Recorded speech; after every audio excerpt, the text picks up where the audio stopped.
welcome back to the channel. So it is Tuesday morning. Everybody pretty much had Monday off from Memorial Day. Hope everybody had a good weekend.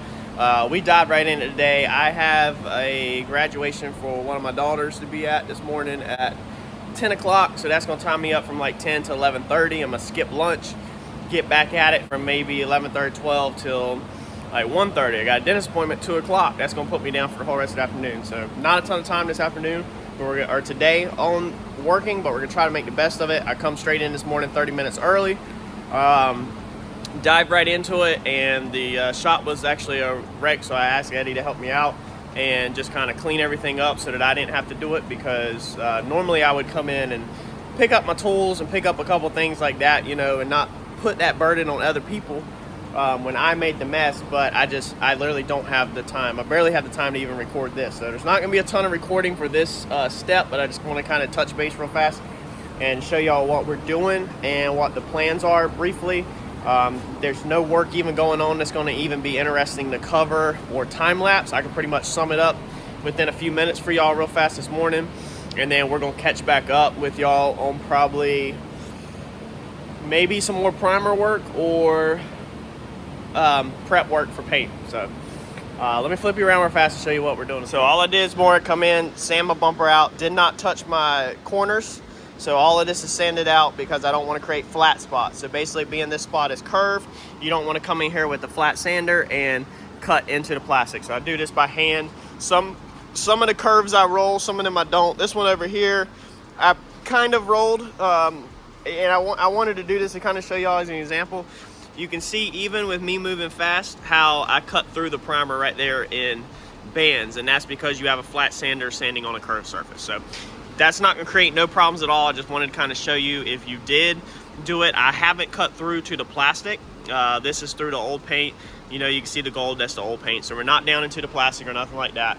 We're going to come back by hand, and we're going to roll over all this. It will look perfect at the end. I just wanted to show you how, even if you're trying to move kind of fast, you can still, you know, cut through. And I did have some little imperfections that I knocked out with a DA right there too, but I figured it was a good spot to show. Versus this side, I don't really touch at all. So we've come in here and we have done all of our flats on this, but we have not done down in here. So we'll do this by hand whenever we're prepping. We've got all of that side. Everything is done on that bumper. That took about an hour to sand out, 45 minutes to sand out. About to sand our deck lid. We're using 320 on all of this. This is going to paint in 320. Okay. So I'm doing all my flats, everything I can with my DA, and then I'll come back and do everything else by hand. So that's going to be our prep for paint. Our bottom side of the deck lid, nothing's done to it. It's just that factory black primer. We will not do no primer work to the back side because it's just literally getting painted just so when you open the deck lid, it's the same color. So you don't care about any imperfections, any dents, any dings, any scratches. You don't care about any of that on the bottom side of the deck lid. That's pretty standard in this business. All you care about is just, you know, that it's the same color. That's pretty much it, man. We're going to get these doors into primer. They need a little bit more work. Body work's done on both of them. Somebody on the channel did point out a good point that you can grind these rivets out on this door handle and then put them back together with bolts. I've never done a Fox body, so I immediately seen rivets in there and was thinking they need to be put back together with rivets. I didn't know that people put them back together with nuts and bolts. I explained to him that at some point you have to draw the line, that if you continue to do these items that you did not price for, that you're working for free, you have to kind of, you know, somewhere just draw the line, such as taking the lock, you know, out of it. There's really no point in it. We're just going to paint over the screw heads. You know, it's just, you got to draw the line. He said that the guy on the channel replied back that, you know, he's just worried about, or would be worried about paint chipping down in here. And I don't ever like the idea of that either, but sometimes it just is what it is. But in this situation, he is right. The viewer's right. We are going to grind these rivets out. We're going to remove this door handle, and then we'll put it back together with some nuts and bolts.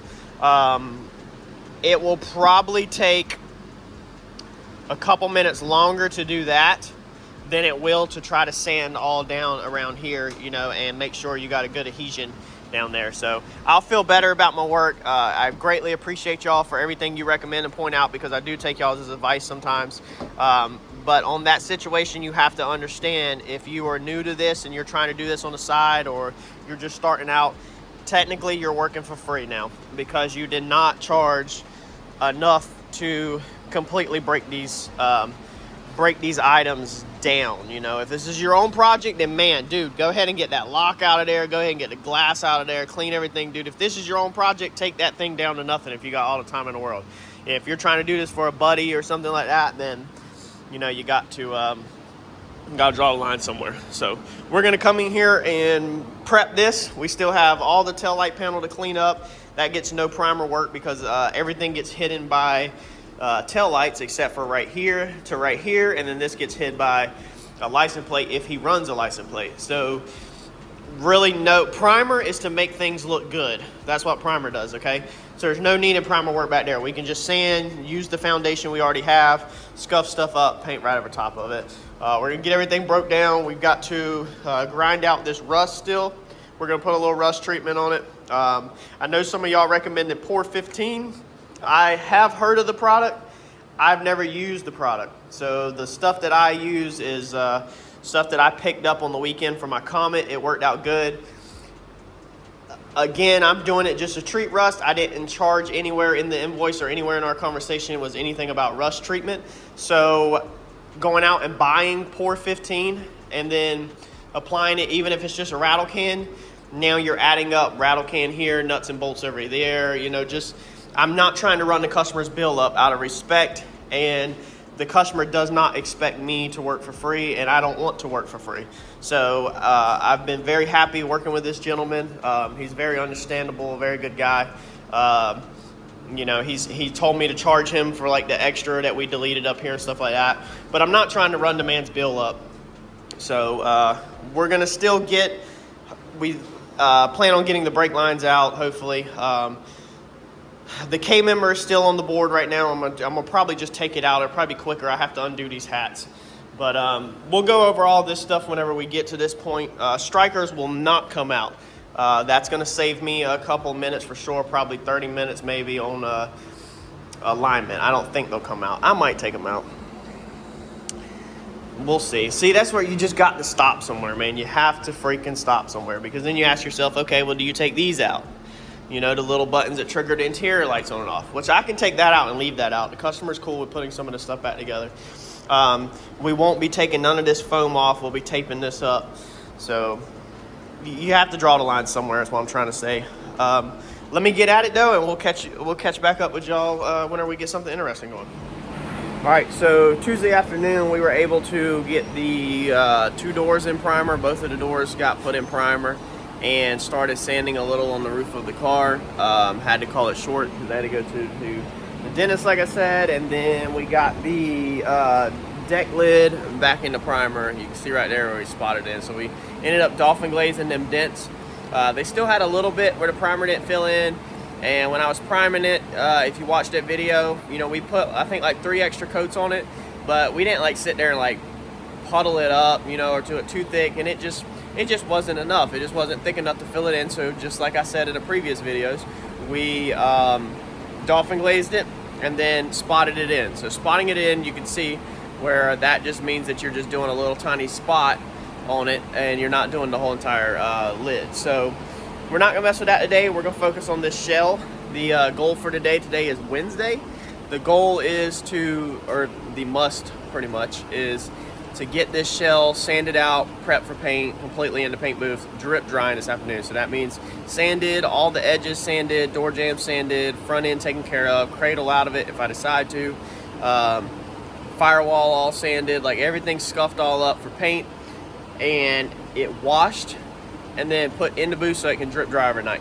Normally we don't try to paint the same exact day that we prep one out for paint, because then you're dealing with water. So water would, like, you can blow it off with an air blower, and we've successfully done that many times, but then you're dealing with water being behind flanges and stuff. And when you go to back tape and Yeah, it makes back taping harder, and sometimes if you go to paint, the air pressure from the paint gun will actually blow water out of the little cracks, nooks, and crannies into the paint if you're not careful, if you didn't get it all. So we try to not, especially on a higher end job like this, we try to never paint the same day we wash. So this is going to take all day to get this thing prepped out and put in a booth. So then that puts us for, it's crazy how this week has already flown by because of Memorial Day. Tomorrow is a Thursday. Like, that is mind-blowing to me. It feels like I just got started on it yesterday. No. Yes, tomorrow is Thursday because yesterday was Tuesday and today is Wednesday. So it's mind-blowing how fast this week's already. We're gonna get this blocked out, get this thing in paint. I'll catch back up with y'all when we get some stuff done because there's not gonna be nothing interesting going on. Literally today is pretty much just gonna be sanding like all day long.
All right, so there's your shell completely washed out. So I even ran back over it one more time after I got done with everything because that took us quite a while, about an hour worth of just Scotch-Brite with soap and water. And so when I got done, in case any dust has settled on it or anything, we went ahead and washed it down one more time. So Ed's getting the one untaped that's in the booth now. And then we are going to roll this thing in the booth this afternoon. And she is going into paint tomorrow. So pretty stoked to finally get some paint on the shell because it's been a long time coming. A lot of hours. We're in third week on this car. Sun's bright right here, man. So we're ready. We're ready to see some paint on this thing. So hang with us. I'm gonna take y'all for a ride for the paint process. I know a lot of people said they wanted to see, or some people said they wanted to see the prep process. So I don't know exactly what all we're gonna put together or if that video is gonna be a monster. I'm pretty sure what we'll do is we'll probably do a painting video on it. I'll throw you on the head. We'll time lapse kind of, and we will go over the whole process of it and explain what we're doing. And I'll probably do the tape prep video for anybody that's interested in that. And I'll probably drop that doubled up, maybe with the paint video. So that way it's not your normal 6 o'clock video, so you don't wait a whole 24 hours for a video and then all you get is a tape in a car video. It's not exactly how I like to run my channel. So I like to try to give you something a little interesting. If it's just a video like that that's not super interesting, then I will just go ahead and double drop it. So even if the taping is just like 10-20 minutes, we'll probably double drop it. That's my plan right now. So that way, one of y'all that want to see the taping and learn how to tape and stuff like that, you can go check that video out. And if you could care less about how it's taped and you just want to see it painted, then you can just jump on over to that video and skip the other one. So I'd appreciate it if you watch everything, but obviously you don't have to. We're gonna wrap this one up for today. We're gonna get this thing in the booth, and then paint tomorrow, baby. Like, comment, subscribe, and share.